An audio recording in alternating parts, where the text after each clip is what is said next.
नवरात्रे में नीम के पेड़ के नीचे सारी विद्याएं, आद्य शक्तियां, सारी देवी उस नीम के पेड़ के नीचे विराजमान रहती हैं। उस कलश में एक बेलपत्र डालकर रात भर रखकर उस जल को पूरे घर में घुमाकर उस नीम के पेड़ के नीचे समर्पित कर दीजिए महाराज। घर में भय लगना बंद हो जाएगा, कोई बड़ी बीमारी आपको घेरेगी नहीं और उस बीमारी से, उस रोग से आप मुक्त रहेंगे।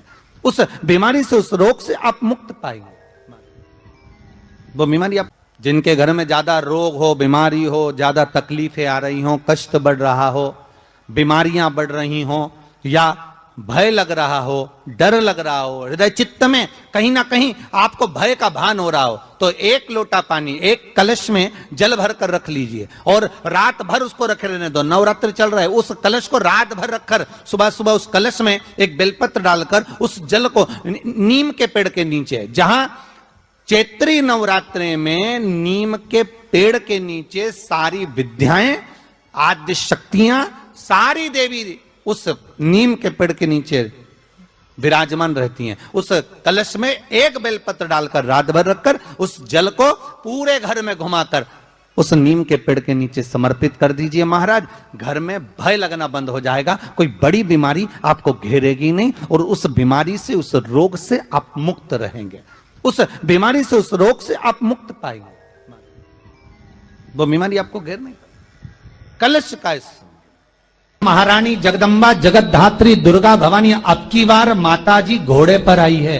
तो घोड़े पर जो देवी जी आती है वो समृद्धि को देने वाली आती है, लक्ष्मी की वृद्धि करने वाली आती है। जैसी घोड़े की रफ्तार होती है उस रफ्तार से लक्ष्मी घर में आती है। तो ये मत सोचना कि कोरोना महामारी ने हमको नीचे गिरा दिया या कोरोना महामारी ने रोक दिया, कमाई के स्रोत रोक दिया, धन रोक दिया। चिंता मत करना, मेरी माँ जगत जननी दुर्गा भवानी अब की बार घोड़े पर आई है। साल भर में इतना धन दे देगी कि आपने पीछे के 4 साल में नहीं कमाया होगा, इतनी मेरी मां भंडार भर देगी। उस कलश पर आम के पल्लव शिव का वर है। किसका वर है ये? शंकर का। 11 आम के जो पत्ते जिस डाली में लगे होते हैं, वो डाली कोमल सी डाली, 11 टुकड़े महाराज एक कच्चे सूत से लपेटकर 11 बार उसका भाग, जब उसको लपेट लोगे इस तरह से इकट्ठा करके, आगे का जो भाग है 11 बार कच्चा सूत लपेटने के बाद जो भाग पीछे का, आगे का कोई भी हो, उसको शहद में डुबाकर शिव जी को समर्पित कर दो। किस जगह पर रखना है? अशोक सुंदरी वाली जगह। अशोक सुंदरी की जगह जानते हो आप लोग, पहले भी आपको बताया है, आज फिर आपको वर्णन कर दें। जैसे ये गोल जलाधारी है, ये शिवलिंग रखा है, ये 2 जहां से पानी बह रहा है बाबा के चरणारविंद, राइट में श्री गणेश जी का स्थान, लेफ्ट में कार्तिकेय का स्थान, बीच में अशोक सुंदरी की जगह। शंकर भगवान की 6 लड़कियां हैं। भगवान शंकर के 13 बच्चे, 13 बच्चों में से 6 लड़कियां, उस 6 लड़कियों में से एक लड़की का स्थान, भगवान शंकर की एक बेटी का स्थान, अशोक सुंदरी का स्थान सामने पद्म पुराण में स्पष्ट किया। ये स्थान अशोक सुंदरी का। शंकर भगवान की जलाधारी में पार्वती जी का हस्तकमल, ऊपर से जो एक एक बूंद पानी गिरता है, ये शंकर भगवान की 5 लड़कियों का स्थान है। जया, विषहरा, शामरीबारी, दौतली और देव। शंकर भगवान की 5 लड़कियां भगवान शंकर के मस्तक पे जल की धार गिरा रही हैं। बीच में जो अशोक सुंदरी का स्थान है महाराज, उस जगह पर शहद का मुख, जो शहद आपने भिंगोया है, उस शहद का मुख शंकर जी की ओर कर कर इसी चैत्र के महीने में, इन्हीं नवरात्रि में शंकर भगवान के उस अशोक सुंदरी की जगह पर शहद का भाग शिव जी की ओर रख दें। महाराज अगर घर में संपदा की कमी हो या कोई पैसा खा गया हो, रुपया नहीं दे रहा हो, पैसा अटक गया हो, तो उस शहद को शिव जी की ओर मुख कर कर उस आम के पल्लव की जो डंडी है उसको 11 डंडी को वहां रख दीजिए और उससे अपनी कामना कर कर आ जाइए।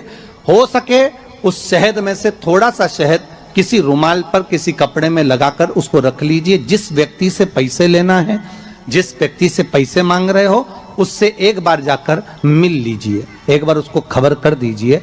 बाबा चाहेगा भोलेनाथ तो नवरात्रि में ही पैसा वापिस आ जाएगा, अगर शिव कृपा कर देगा। ये बाबा की करुणा। आम का पल्लव कोई साधारण नहीं जिसको कलश के ऊपर रखा जाता है, शिव की कृपा। जिस आम के पेड़ पर स्वयं कामदेव चढ़कर भगवान शंकर के तीसरे नेत्र द्वारा जलकर भस्म हो जाते हैं, वो आम का पेड़ साधारण नहीं हो सकता, सहज नहीं है। और वैसे भी शिव शिव है महाराज।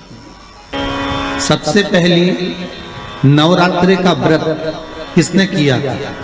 उत्तर दीजिए। सबसे पहला नवरात्रि का व्रत, नवरात्रि की उपासना सबसे पहले किसने करी थी? भगवान राम ने। अश्विन के नवरात्रि में भगवान राम ने 9 दिन तक कलश की स्थापना कर लंकाधिपति रावण को मारने के लिए मां जगत जननी की आराधना करी। भगवान राम ने मां जगत जननी की आराधना, मां जगदम्बा की आराधना।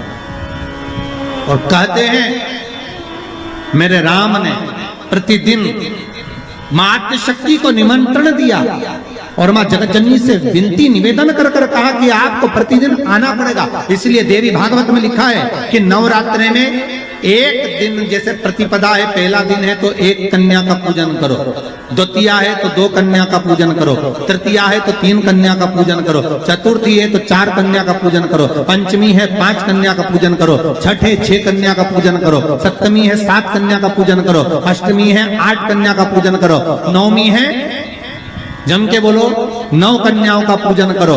और अगर इस तरह से आप पूजन नहीं कर सकते नवरात्रि में तो 9 कन्याओं का पूजन एक साथ या तो अष्टमी के दिन या नवमी के दिन कर दो, या मध्य में बीच में भी आप कर सकते हो एक साथ। पर अगर आपकी कोई कामना है, आपकी कोई इच्छा है, मालूम पड़े, जैसे कई लोग कहते हैं कि हमारी इच्छा है, हमारी वो मकान नहीं बिक रहा, या हमारी वो जमीन नहीं खरीदी जा रही, या हमारी कोई कंपनी नहीं डल रही, या हमारे काम में ये अड़चन आ रही है, तो नवरात्रि में 4 नवरात्रि में से किसी भी नवरात्रि में आप नियम बना लो कि एक कलश की स्थापना कर कर एक दिन में एक कन्या का पूजन कर कर उसको भोजन कराना, लाल वस्त्र देना, लाल चुनरी देना, दूसरे दिन में 2 कन्याओं का पूजन कर कर लाल वस्त्र ओढ़ाना, लाल चुनरी देना, तीसरे दिन में 3, चौथे दिन में 4, 5वें दिन में 5, ऐसे 7-9 दिन तक एक एक कन्याओं के क्रम को बढ़ाते बढ़ाते बढ़ाते बढ़ाते आप उस पूजन का विधान प्रबल कर